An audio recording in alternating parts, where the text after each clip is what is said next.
Kannada movie. நம்ம challenging Darshan sir அவங்க நடிச்சிருக்கிறது காட்டேறேன். இந்த மூவியோட ஸ்க்ரீன் பிளே பார்த்தீங்கன்னா கொஞ்சம் ஸ்லோ இருக்குது. ஏன்னா 3 ஹவர்ஸ் கிட்ட வருது டியூரேஷன் வந்துட்டு. நீங்கள் யாராவது கன்னடத்தில் ரிலீஸ் ஆயிருக்கு, நீங்கள் வேணால் ட்ரை பண்ணலாம், ஒரு வாட்டி பார்க்கலாம். யாருக்காக பார்க்கலான்னா தர்ஷன், அப்புறம் ஸ்டோரி கூட ஒரு ஒரு டீசெண்டான லைனு. ஒரு என்ன ஸ்டோரி லைன்னாக்கா, அந்த காலத்து ஜெமினவங்க விவசாயிங்களோட நிலம் கொடுத்துட்டு அவங்க வித்துற நிலத்துலேருந்து இவங்களுக்கு கொடுத்துடணும், இது அவங்களுக்கு கிடைக்கக்கூடாது.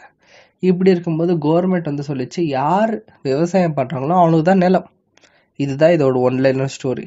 இதில் என்னென்ன ஆச்சு, தர்ஷன் வந்துட்டு கொடுத்துருக்காங்க பாருங்க ஒரு ஹைப்பு. 100 பேரை சாவடிக்கிறது, 105 பேர், அது எல்லாமே கொஞ்சம் நல்லா இருந்துச்சு ஃப்ரெண்ட்ஸ். ஒரு வாட்டி இந்த மூவியை டெஃபினட்டாக ட்ரை பண்ணலாம். சோஷியல் மெசேஜ் இருக்குது. ஏன்னா தர்ஷன் சார் இது பரவாயில்ல, ஒரு புது வித ஆக்டிங் ட்ரை பண்ணியிருக்காரு. நன்றி.